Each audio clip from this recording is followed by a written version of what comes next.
My sister and husband betrayed me, ran away together on our anniversary, and she now sends me smug photos while I rebuild my life.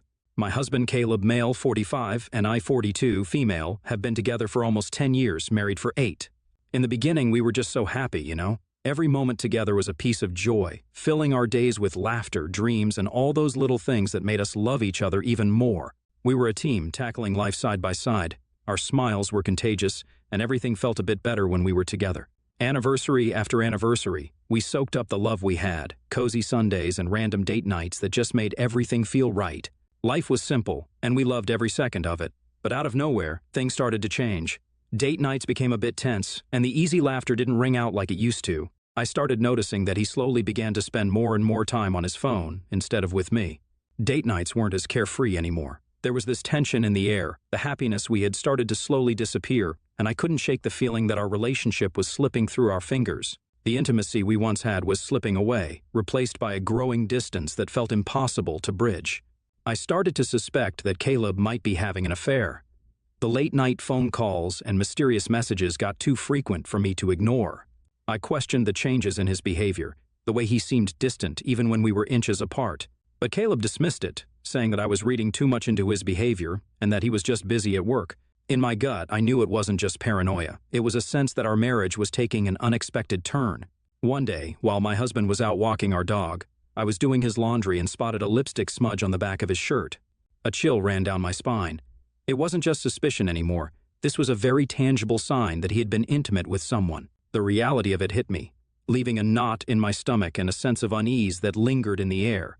Given Caleb's history of gaslighting and deflecting my suspicions, I chose to keep my mouth shut and not immediately question him about it, opting for a silent investigation. I delved into his laptop, my heart pounding with anticipation. Relief washed over me when my search yielded no incriminating evidence against my husband.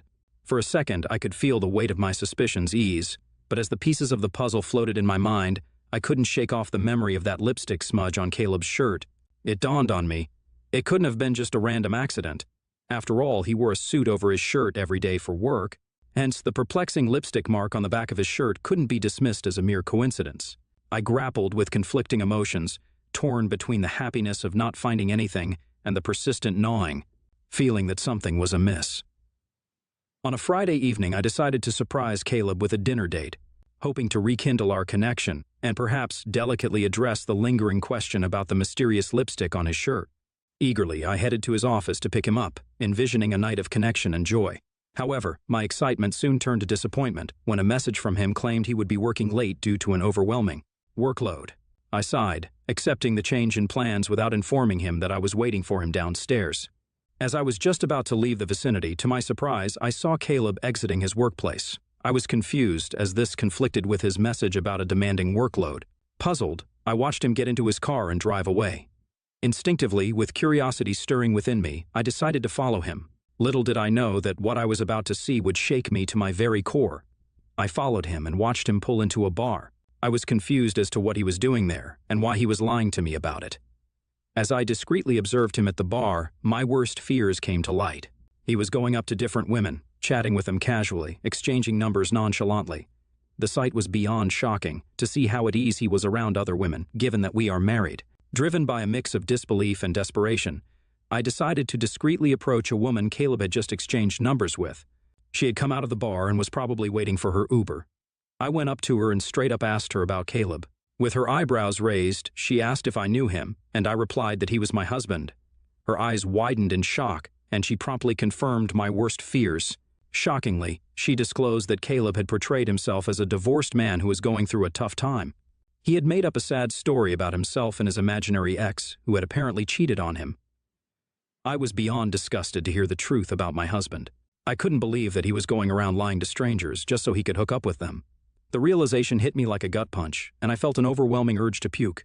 The sheer disgust mingled with the betrayal left me grappling with a mix of emotions, unsure of how to react to the depth of his deceit. I remember leaving the bar in a daze, making sure that Caleb didn't catch me. That night was the most difficult night of my life. I don't think I have ever cried so much since my dad passed away. The pain was excruciating, to realize that the person I wanted to spend the rest of my life with was cheating on me. And the worst part was that he didn't betray me because he was in love with someone else, but he had betrayed me for meaningless flings with random women, made the betrayal even more painful. When Caleb returned that night, I pretended to be asleep. He reeked of whiskey and sweat and didn't even bother hiding it.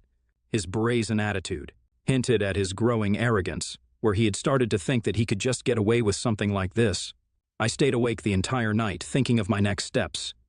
At 6 a.m., before Caleb would wake up, I slyly took his phone out of our bedroom so I could go through it. Going through his messages, calls, emails, and pictures, I diligently documented evidence by taking photos on my own phone. This morning, after Caleb left for work, I drove to my mom's place because I knew she was the only one who could comfort me.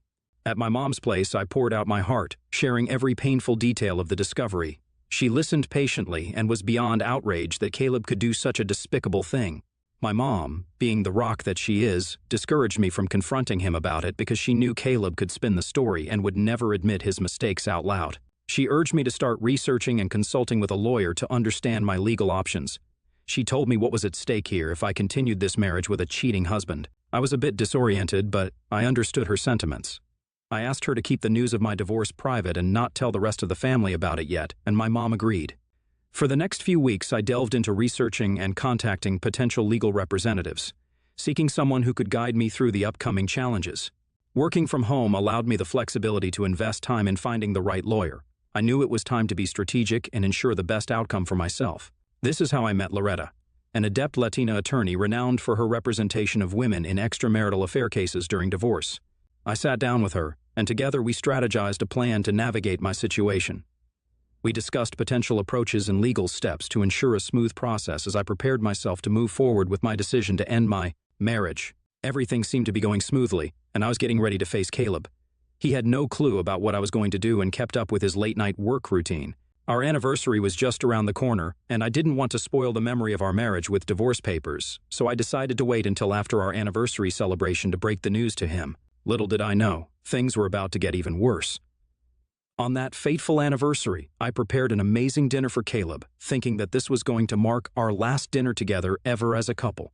As I waited for Caleb to return home, I got a notification on my phone from my youngest sister. I opened it to find an image of Rachel and Caleb, both wearing smug smiles, seemingly sharing an intimate moment. Utterly confused, I wondered if it was an AI-generated image, or if my sister's phone had been hacked. Worried, I called her right away to check if everything was all right. Rachel answered the call calmly. I asked her if she was okay and if her phone was hacked. She replied curtly that the picture was very much real. My heart sank and I struggled to comprehend the betrayal unfolding. I couldn't believe what I was hearing, so I bombarded Rachel with questions, hoping it was some twisted joke. She nonchalantly explained how she and Caleb met at a bar a few weeks ago and felt a connection. I was baffled, trying to understand how my sister could betray me like this. Rachel went on, rubbing salt in the wound, claiming that Caleb had told her that he was the happiest when he was around her. My sister's words cut through me like a knife. I never expected Rachel, my own blood, to betray me this way. She continued describing how they planned to reveal their relationship on the day of our anniversary because Caleb didn't want to pretend any further. The pain of her admission only deepened the wounds already inflicted by Caleb's deceit. I struggled to comprehend how two people so close to me could orchestrate such a cruel twist of fate. The conversation ended with Rachel arrogantly saying she hoped I would understand their love and leave Caleb peacefully. As she hung up, a mix of emotions overwhelmed me: shock, betrayal, and the crushing weight of the crumbling pillars of trust in my life. I felt blindsided by what had just happened, and the reality of my shattered world sank in. Rachel, my younger sister, had always been close to me, or so I thought. Our bond was built on shared childhood memories, countless laughs, and the unspoken trust between siblings. It never crossed my mind that this seemingly unbreakable connection would crumble because of my husband. Tears streamed down my face, but this time it wasn't because of what Caleb was doing to me. It was the heartbreak of realizing what my youngest sister had just done. Amid my pain, I decided to send one final message to Caleb. I wanted him to know how deeply he had hurt me, so I poured my emotions into words, expressing the betrayal and disappointment I felt. It was a difficult message to write, but I knew I needed to stand up for myself.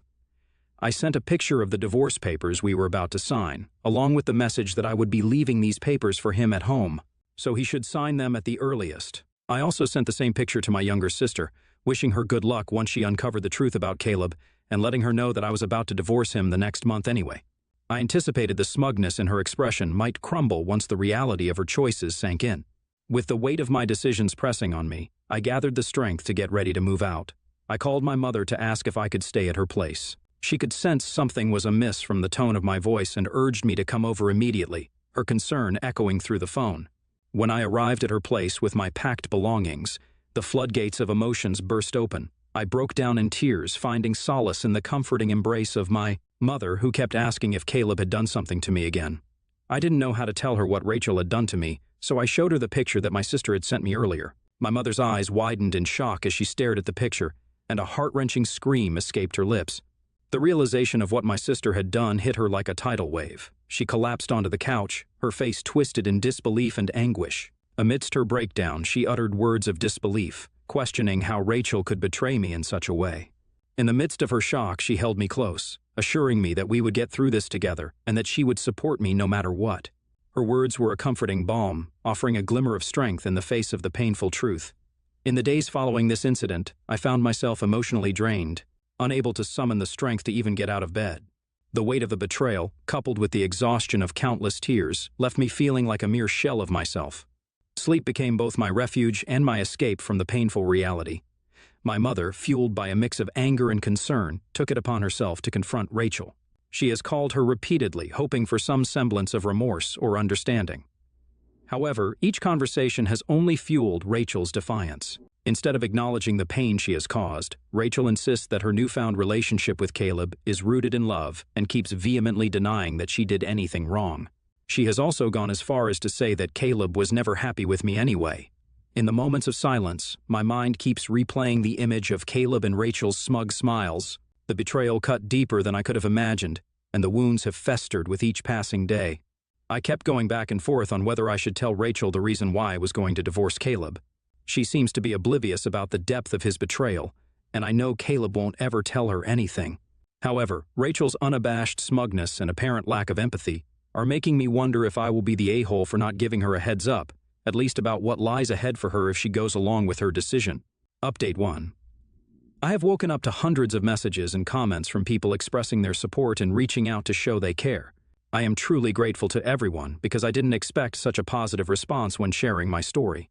Following the advice of many, I have decided to have a sit-down with my sister in the coming week. As her oldest sister, I feel it's my responsibility to share my perspective and reveal the truth about Caleb. If, after hearing everything, she chooses to stay with him, then that's on her, and I won't let it bother me any further. I will be meeting with my lawyer today to update her about this ongoing situation, as we will be required to disclose everything during our divorce proceedings. Caleb sent me a text informing me that he signed the papers and would be filing them. Curiously, he questioned how I managed to prepare the papers so swiftly, oblivious to the fact that my awareness of his infidelity had led me to prepare our separation long before he even acknowledged the situation. I didn't bother replying back to him. Hopefully, we can initiate the process of separation in the next few weeks. My family members are now aware of the situation, and they all stand firmly by my side. They are disgusted by Caleb's infidelity with multiple women and express concern for my sister. Forgiving her for being involved with someone else's husband is something they find incredibly difficult, given the gravity of the situation. I'll update next when I meet my sister in the following week. Update 2, as I had mentioned earlier, I decided it was time to have a heart-to-heart with my sister, so I reached out to her. I made it clear that I wasn't looking for a fight, just an honest conversation. Surprisingly, she agreed to meet up, and we found a quiet place to talk.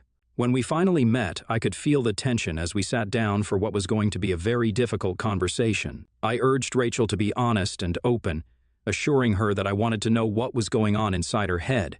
At first, she maintained a smug demeanor, almost reveling in the attention she believed she had stolen from me. Rachel began to describe her feelings for Caleb, saying how she had always desired him and thought I wasn't good enough for him. She continued to say how she had always wanted us to break up while we were dating, but when we eventually married each other, she had lost all hopes. She described how they met in the bar by chance and started to talk about his marriage, where Caleb painted our connection as lacking, almost dismissive of the years I had invested in our relationship. She realized how unhappy he was with me, so she comforted him, which eventually turned into something more between them. As she continued to describe their relationship, Rachel's smugness transformed into a subtle arrogance, seemingly fueled by the belief that she had triumphed in some twisted competition. She told me how he kept pursuing her for the next few weeks and even talked about leaving me for her. I struggled to keep my composure, silently absorbing the words that were tearing at the fabric of our bond. Rachel then started to demean me by saying I shouldn't be jealous of her for being a better partner. She questioned my worth as a partner and suggested that I was somehow responsible for his actions. Her audacity reached new heights as she insisted that I should be the one offering an apology.